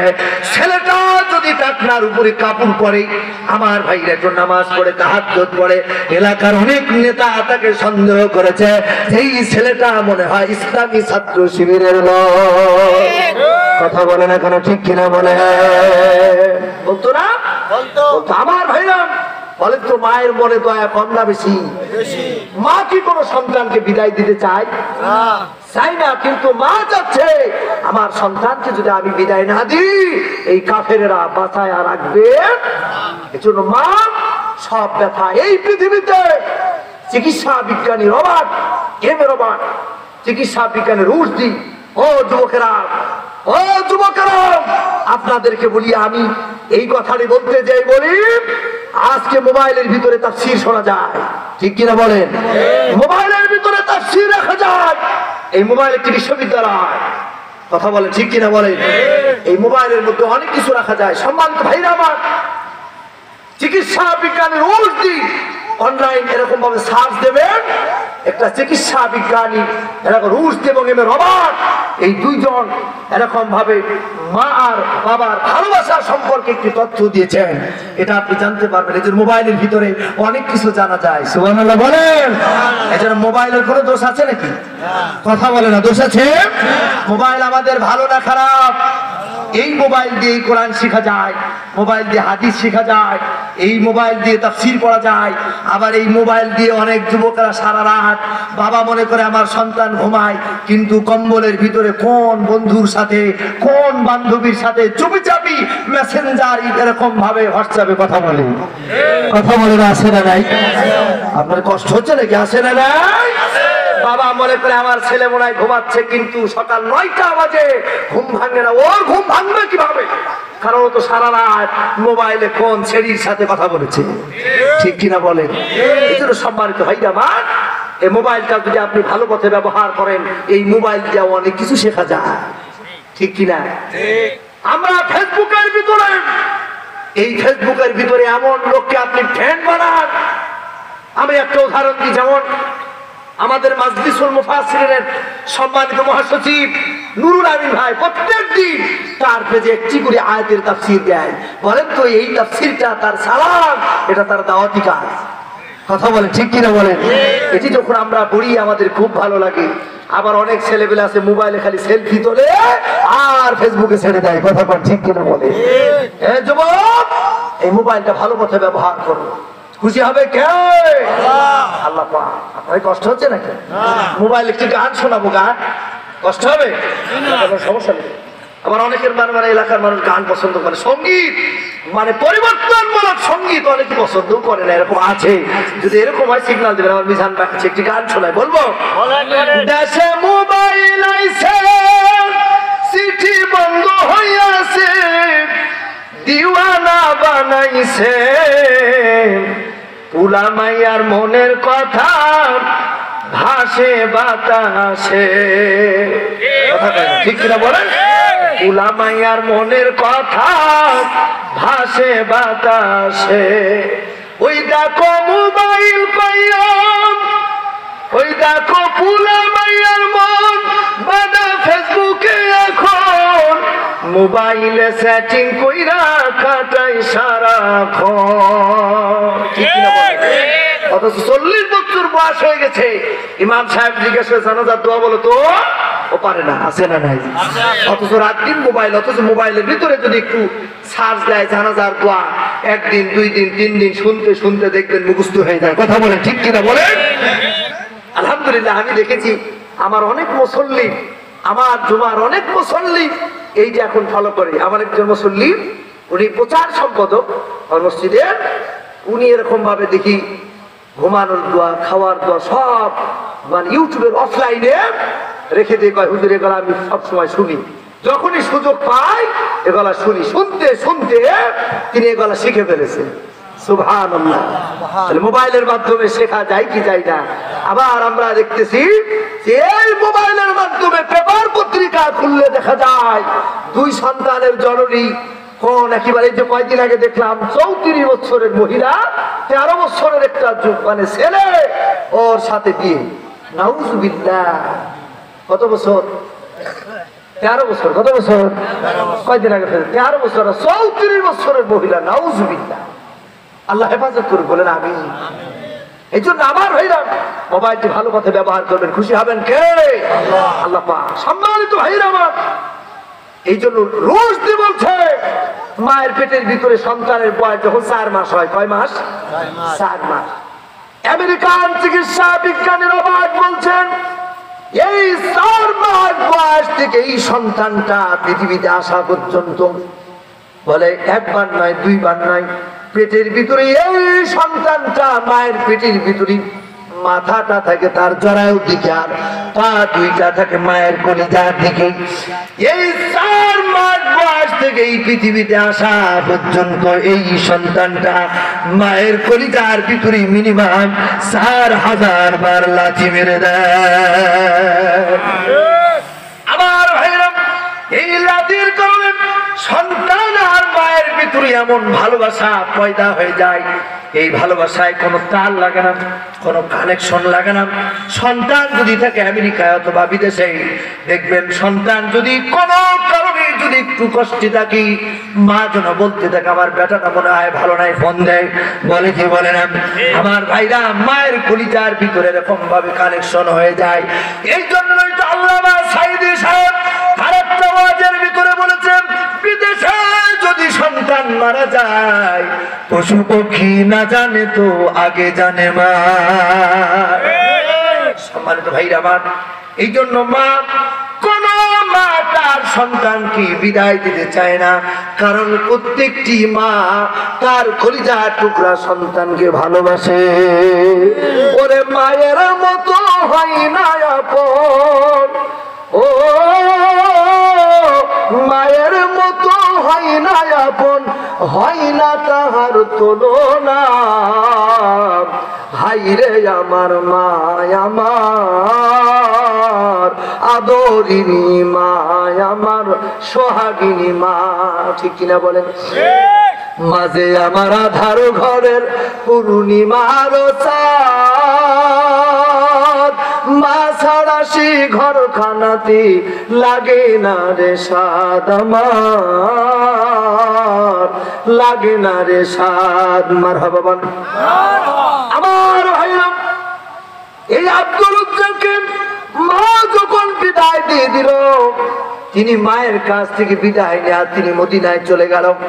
সম্মানিত ভাইরা আমার, মদিনায় যাওয়ার পর, সংক্ষেপে বলছি, মদিনায় যাওয়ার পর আমার নবীজি এরকম ভাবে মসজিদে নববীর বারান্দায় সকালবেলায় যখন নবীজি দেখলেন একেবারে না খাওয়া শরীর, আব্দুল উজ্জাকে জিজ্ঞাসা করে তোমার এই অবস্থা কেন?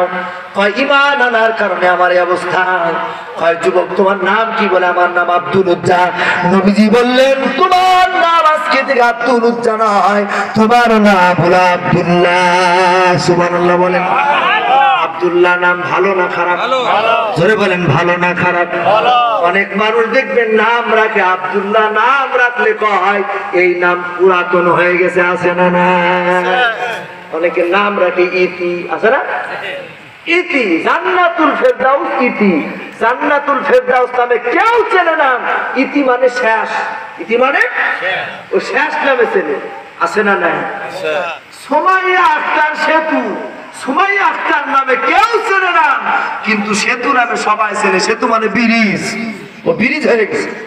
কি কম সেতু মানে ব্রিজ, কি ভাই আছে না এরকম? অথচ তার আগে পিছনে তো নাম আছে, এগুলি নামে কেউ, নাম একটি হবে, সুন্দর নাম হবে। কথা বলে ঠিক কিনা? আব্দুল্লাহ নাম আমার নবীজি বললেন, আজকে থেকে তোমার নাম আব্দুল্লাহ। সুবহানাল্লাহ বলেন। সম্মানিত ভাইরা, আব্দুল আমার ভাইরা বলেন তো দেখি, এই আব্দুল উসাম তিনি আল্লাযীনা হাজারু, এই যে দেশ চলে গেলেন, আল্লাহ রহমত পেয়েছে কি ভাই নাই? কথা বলে না কেন? আমার ভাইরা আপনি শুনলে অবাক হয়ে যাবেন, আল্লাহ পাকের রহমত। নবীজি যখন যুদ্ধের ডাক আসলো, নবীজি সব মানুষ অনেক কিছু এনে দেয়। আব্দুল্লাহ বলছে, ইয়া রাসূলুল্লাহ আমার তো দেওয়ার মতো কিছু নাই, আপনি আমি এরকম ভাবে দোয়া করেন আমি যেন শহীদ হয়ে যাই। সুবহানাল্লাহ। শহীদি তামান্না সাহাবীদের ভিতরে এমন ছিল। আমার নবীজি মুতার যুদ্ধে 3 জন সাহাবীকে ডাকলেন। কয়জন? 3 জন। 1 নম্বর হযরতে যায়েদ, 2 নম্বর হযরতে জাফর, 3 নম্বর হযরতে আব্দুল্লাহ ইবনে রাওহা। কয়জন?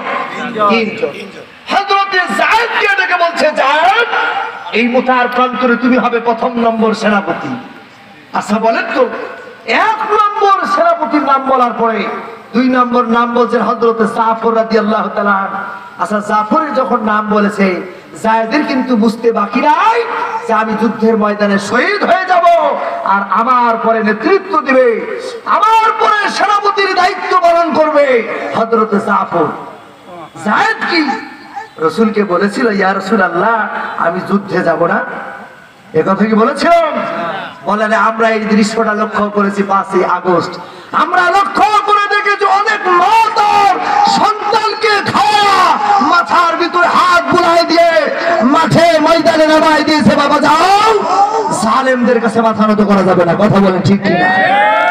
সম্মান ভাইরা, 3 জন সেনাপতি ঘোষণা করলেন। কয়জন? 3 জন। আমার নবীজি হযরতে জাফরের নামের পরে হযরতে আব্দুল্লাহ ইবনে রাওহার নাম যখন ঘোষণা করলেন, হযরতে জাফরের কিন্তু আর বুঝতে বাকি থাকলো না, আমিও শহীদ হয়ে যাব। সুবহানাল্লাহ। আল্লাহ রাব্বুল আলামিন বললেন, ওয়াজাহাদু ফি সাবিলিল্লাহ।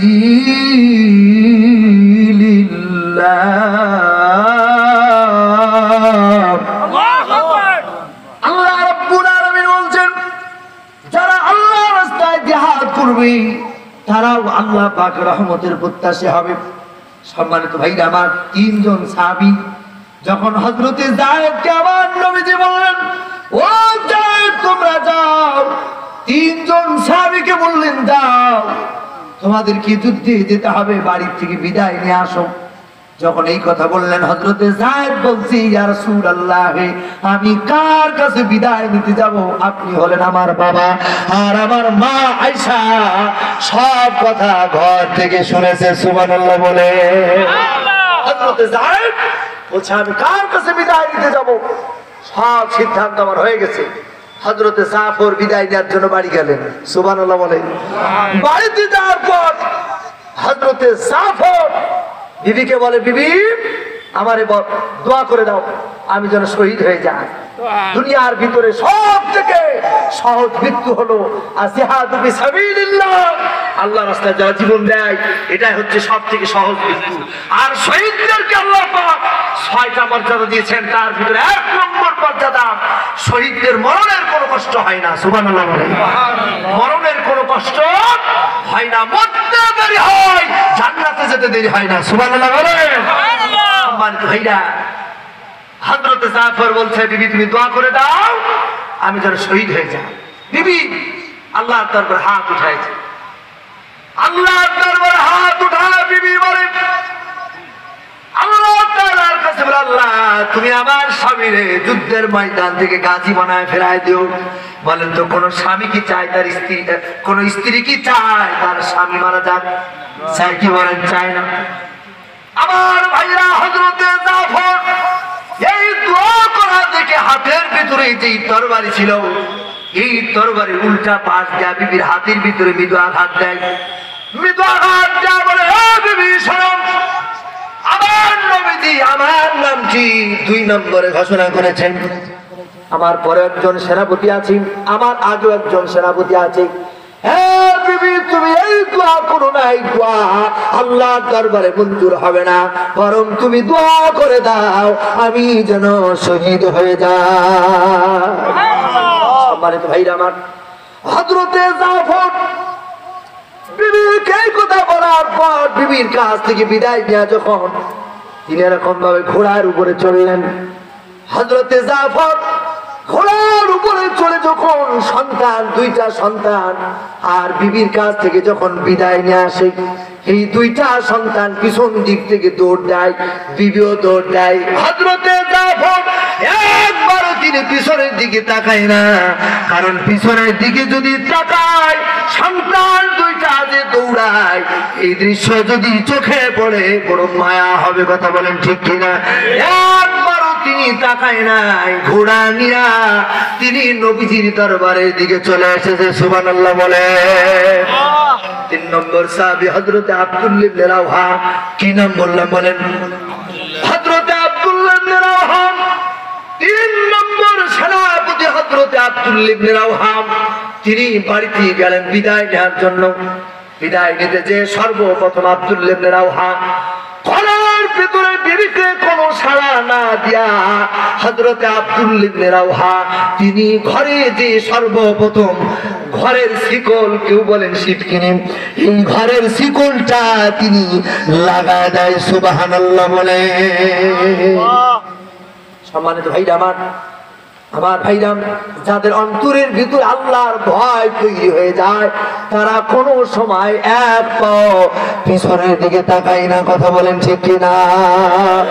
যাদের হৃদয়ে আছে আল্লাহর ভয় তারা কভু পথ ভুলে যায় না। ঠিক কিনা বলেন? যাদের হৃদয়ে আছে আল্লাহর ভয় তারা কভু পথ ভুলে যায় না। আল্লাহর প্রেম ছাড়া এই দুনিয়ায় কারো কাছে কোনো কিছু চাই না। ঠিক কিনা বলেন? রাতের আধারে যারা সিজদাতে রয়, দু চোখের অশ্রুতে নদী যেন বয়, ছলনার হাতছানি যতই আসুক, ছলনার হাতছানি যতই আসুক, পিছনে ফিরেও তাকাই না। যাদের হৃদয়ে আছে আল্লাহর ভয় তারা কভু পথ ভুলে যায় না। মারহাবা বলেন। লা ইলাহা ইল্লাল্লাহ, লা ইলাহা ইল্লাল্লাহ। মোহাম্মদ নিয়া সকলে লা ইলাহা ইল্লাল্লাহ, সুবহানাল্লাহ ওয়ালহামদুলিল্লাহ, লা ইলাহা ইল্লাল্লাহ, লা ইলাহা ইল্লাল্লাহ, লা ইলাহা ইল্লাল্লাহ। কোন জমিনের মাটি আমার হবে গোরস্থান। ঠিক কিনা বলেন? কাদের চোখের জলে আমি পাব পরিত্রাণ। কোন জমিনের মাটি আমার হবে গোরস্থান। কারায় আমায় গোসল দেবে, এনে দেবে কাফন, কারায় আমায় কেঁদে কেঁদে করে দেবে দাফন।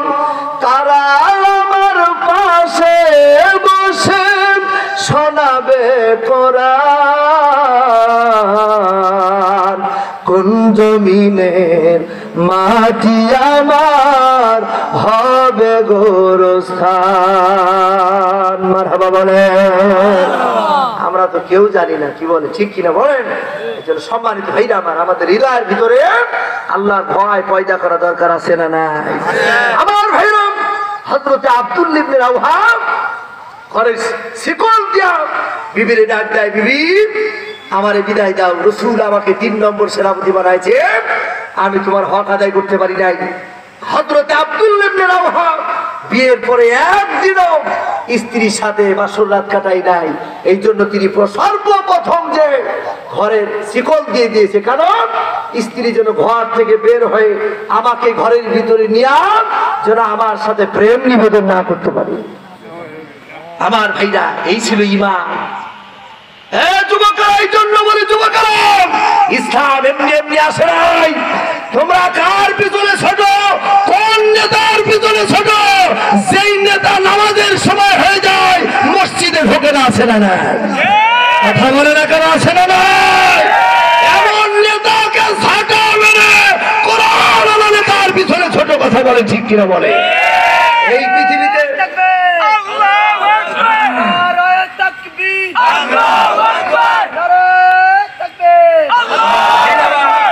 মানুষের তৈরি করা ধর্ম নিরপেক্ষ মতবাদ দেওয়া কোনোদিন শান্তি আসতে পারে না, কথা বলেন ঠিক কিনা বলেন? এই যে বোঝানোর জন্য আমি মাঝে মধ্যে একটু উদাহরণ দিয়ে বলি, আজকের এই মাহফিলকে কেন্দ্র করে মাদ্রাসা কর্তৃপক্ষ আজকে এরকম ভাবে আঞ্জুরহাট ইসলামের সিনিয়র আলিম মাদ্রাসার সম্মানিত অভিভাবকরা যারা এই লাইটিং এর ব্যবস্থা করেছে, আপনারা চিন্তা করে সাক্ষী দিবেন, বলেন তো এই লাইটিং করেছে এজন্যই যেন আলোকিত করা যায়, মানুষ যেন দেখে, কথা বলে ঠিক কিনা? কিন্তু আপনারা বলেন তো আল্লাহ পাকের নিয়ামত সূর্যের আলো দিয়ে রাতের আধারকে যেভাবে দূর করা যায়, আসলে কি ওইভাবে এই রাতের আধারকে দূর করা সম্ভব হয়েছে? কথা বলেন না কেন হয়েছে? হয় নাই। কেন হয় নাই?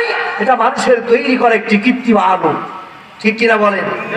এই আলো দিয়ে যেমন রাতের আধারকে যেমন দূর করা যায় না, মানুষের তৈরি করা ধর্ম নিরপেক্ষ মতবাদ দিয়া কোনদিন এই সমাজের অনাচার, দুরাচার, দুর্নীতি, এই দুর্নীতিবাজদের দূর করা সম্ভব হয় না।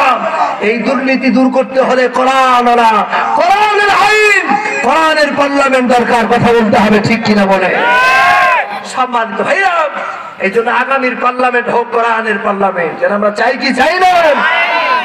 আমরা তো দেখতে পাচ্ছি এখনো, 2 দিন আগেও দেখেন না ফেসবুকে চুয়াডাঙ্গায় এক ইউনিয়ন পরিষদ থেকে 200 বস্তা চাউল এরকম ভাবে নিয়ে পালাচ্ছে একজন নেতা, চিন্তা করেছেন?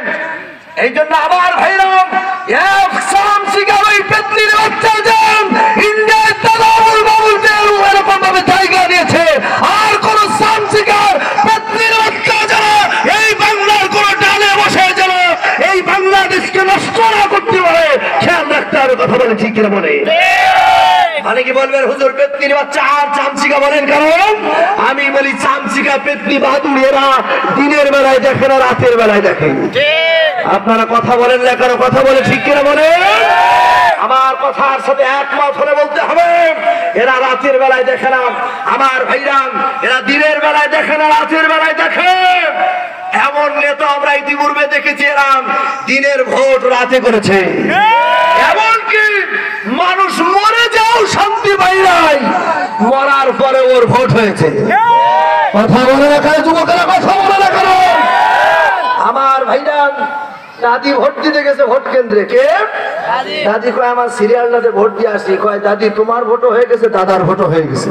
দাদি চিন্তা করে আজ থেকে 15 বছর তো দাদা মারা গেল, আর দাদার ভোট হয়েছে, মানে তার মানে ভোট দিয়ে গেল 15 বছর আগে মারা গেল, তার মানে ভোট দিতে আসলো কিন্তু আমার সাথে দেখা করলো না।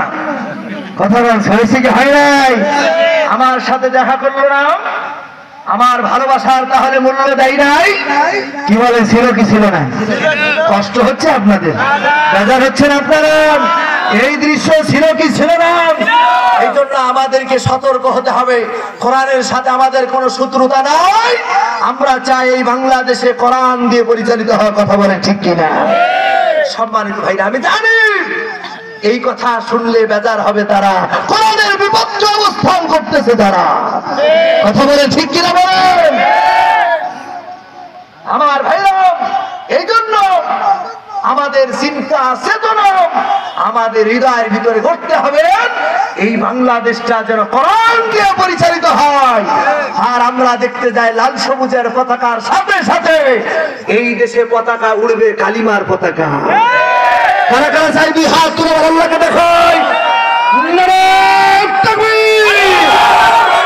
আপনার হাত একটু উঠায় রাখেন, দুই হাত উঠান, দুই হাত পাশে দেখেন তো হাত তোলে নাই কে? আমি আরেকদিন একটু চেষ্টা হবে, আওয়াজ বেশি দিতে হবে, পারা যাবেন ইনশাআল্লাহ? আওয়াজ দিলে খুশি হয় কে? আল্লাহ। বেজার হয়, এই জন্য আমরা আওয়াজ দিতে রাজি আছি না নাই? এই যুবকরা রেডি? হ্যাঁ, আওয়াজ দিয়ে একসাথে, গলা পরিষ্কার।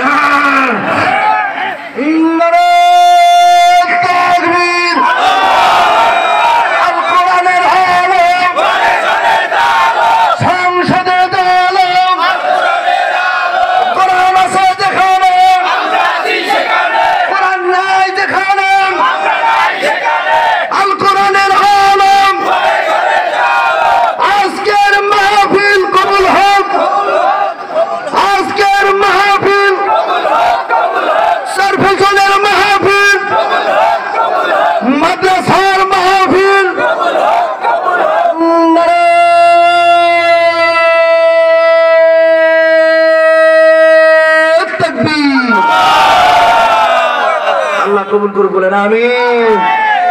দাদা রয়েছেন নাকি আপনারা? আল্লাহর নাম নিলে শয়তান পালায়, ঠিক কিনা বলেন? শয়তান কি হয়? আমরা তো ইতিপূর্বে মন খুলে তাকবীরও দিতে পারি নাই। তাকবীর কয় হুজুর আলোচনা যাই করেন, কবরের আলোচনা করেন, কিন্তু তাকবীর দিয়েন না। আছে না নাই? এরকম ছিল আমার ভাইরা। তাকবীর দিলে খুশি হয় কে? আল্লাহ পাক। যে সম্মানিত ভাইরা আমার, আমরা চাই এই দেশে কালিমার পতাকা পথ করে উঠবে। কোন একদিন এ দেশের আকাশে কালিমার পতাকা উড়বে, ঠিক কিনা বলেন? সেদিন সবাই খোদারি বিধান পেয়ে দুঃখ বেদনা ভুলবে। আল্লাহ যেন কবুল করেন। সম্মানিত ভাইরা আমার ভাইরা, এই জন্য আমরা ইসলামের জন্য সাহাবীরা জীবন দিয়েছে। এই জন্য ইসলামকে এত কষ্ট নিয়ম ইসলাম এসেছে আমার ভাই। ইসলাম যুবকদেরকে বলে, যুবকেরা এই ইসলামকে আবার এই বাংলার জমিনে কোরআন চলবে, কোরআন দেয়া ব্যক্তি চলবে, পরিবার চলবে, সমাজ চলবে, রাষ্ট্র চলবে, গণভবন সব জায়গা চলবে, এটা আমরা চাই। কথা বলে ঠিক কিনা? সম্মানিত ভাইরা আমার, সাহাবীদের কি ত্যাগ! শিকল দিয়ে দিয়েছে। বিবি বলে, স্বামীগণ আমি তোমার সাথে প্রেম নিবেদন করবো না, তুমি একটু ঘরের ভিতরে আসো, তোমাকে একটু প্রাণ ভরে দেখবো, তোমার আমি বিদায় দিয়ে দিব। স্ত্রী বলে, বিবি তোমাকে আমাকে ভালো করে দেখা লাগবে না, কিয়ামতের ময়দানে আল্লাহ পাক তোমার সাথে আমার দেখা করায় দিবে। সুবহানাল্লাহ বলে। এরপরে বিবি বলে, স্বামী তোমাকে আমি একবারও কোনোদিন কোনো খেদমত করতে পারি না, তুমি একটু ভিতরে আসো, আমি একটু এক গ্লাস পানি খাবো। কি খাবো? পানি। হযরতে আব্দুল্লাহ ইবনে রাওহা বলছে, বিবি শোনো, তুমি যদি পানি খাওয়াতে চাও এই জানালা দিয়ে দাও, তবু আমি ঘরের ভিতরে ঢুকবো না। আহা কি ইসলাম!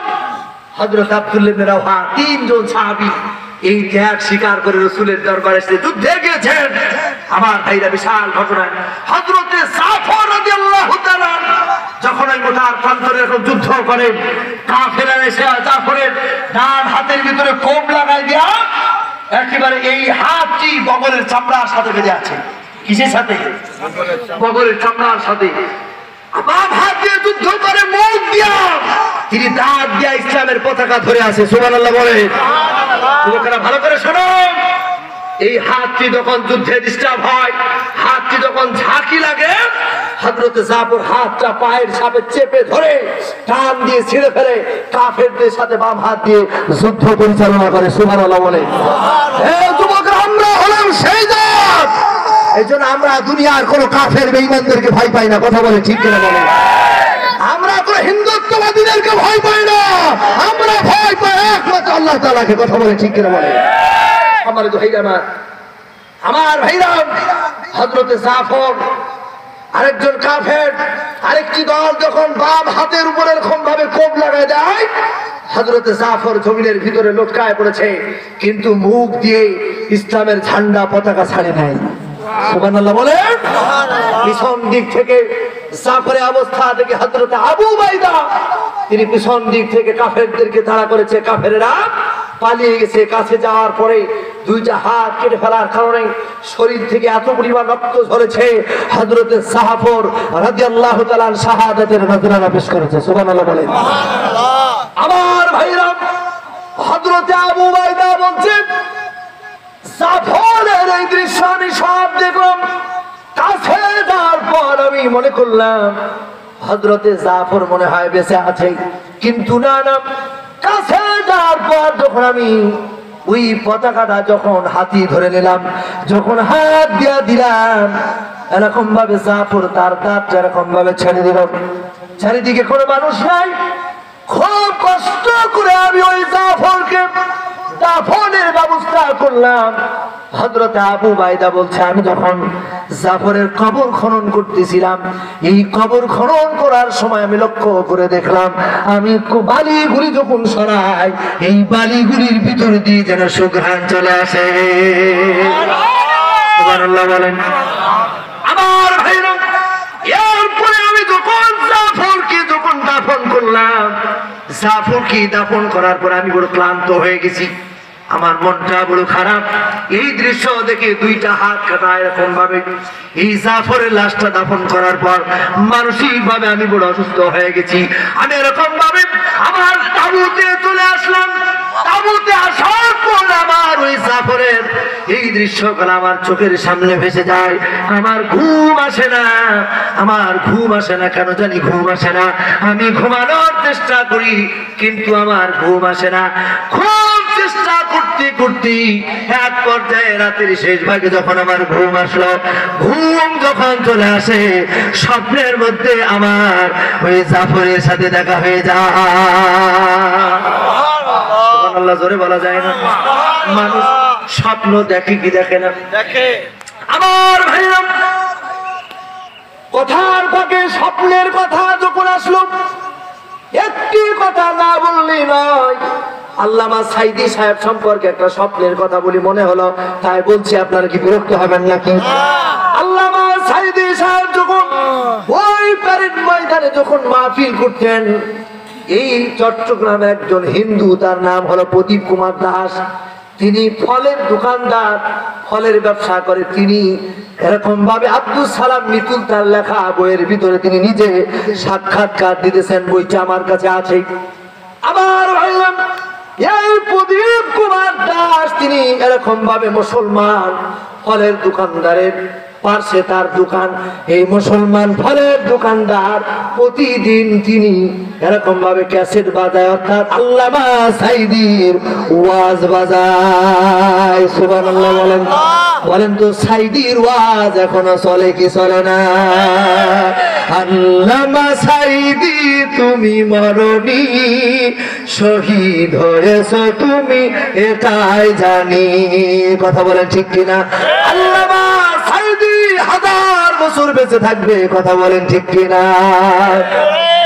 আমার ভাইরা, এই প্রদীপ কুমার দাস তিনি এরকম ভাবে মুসলমান ফলের দোকানদারের পাশে এরকম দোকান হওয়ার কারণে এই মুসলমান দোকানদার যখন ক্যাসেট বাজায়, একদিন, 2 দিন, 3 দিন শুনতে শুনতে, আল্লামা সাইদির ওয়াজ শুনতে শুনতে এই প্রদীপ কুমারের অন্তরের ভিতরে হেদায়েতের নূর ঢুকে গেছে।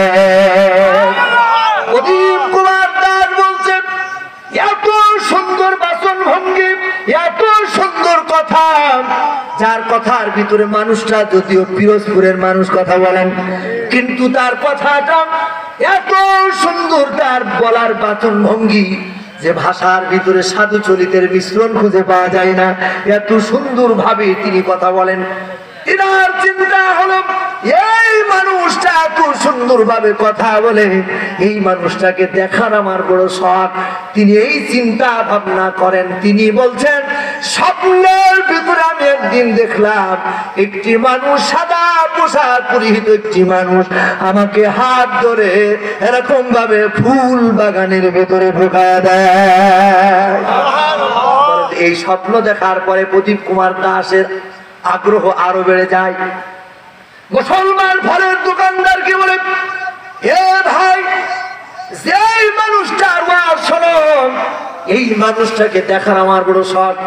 মুসলমান দোকানদার বলে, ভাই আগামী অমুক তারিখে প্যারেড ময়দানে আসবে, আমার ওই দিন সারাদিন দোকান বন্ধ থাকবে, তুমিও যদি যেতে চাও আগের দিন তোমাকে বলবো, তুমি আমার বাড়িতে চলে আসবা, আমরা দুইজন একসাথে ওই মাহফিলে যাবো। সুবহানাল্লাহ বলে। আমার ভাইরা, এই প্রদীপ কুমার দাস সংক্ষেপে বলি মাহফিলের প্যান্ডেলে চলে গেল। কিন্তু একটা জিনিস মনে রাখবেন, মানুষের অপেক্ষার সময় যেতে চাই না, ঠিক কিনা বলেন? অপেক্ষার সময় যেতে চায় না। এই প্রদীপ কুমার দাস নির্দিষ্ট তারিখে ওই প্যারেড ময়দানে ওই মুসলমান দোকানদারের সাথে মাহফিল শুনতে গেলেন। তিনি একেবারে সামনাসামনি বসেছেন, একজন আলোচনা করতেছে, আলোচনা করতে করতে যখন এরকম ভাবে তাকবীর শুরু হয়ে গেল, প্রধান আলোচক আসবে আল্লামা সাইদি সাহেব, দেখবেন স্টেজে যখন উঠল, প্রদীপ কুমার দাস বলছেন, আমি স্বপ্নের ভিতরে যেই মানুষটাকে দেখেছি, ওই মানুষটা আর এই মানুষটার ভিতরে কোনো পার্থক্য না। সুবহানাল্লাহ জোরে বলা যায় না। সম্মানিত ভাইরা আমার,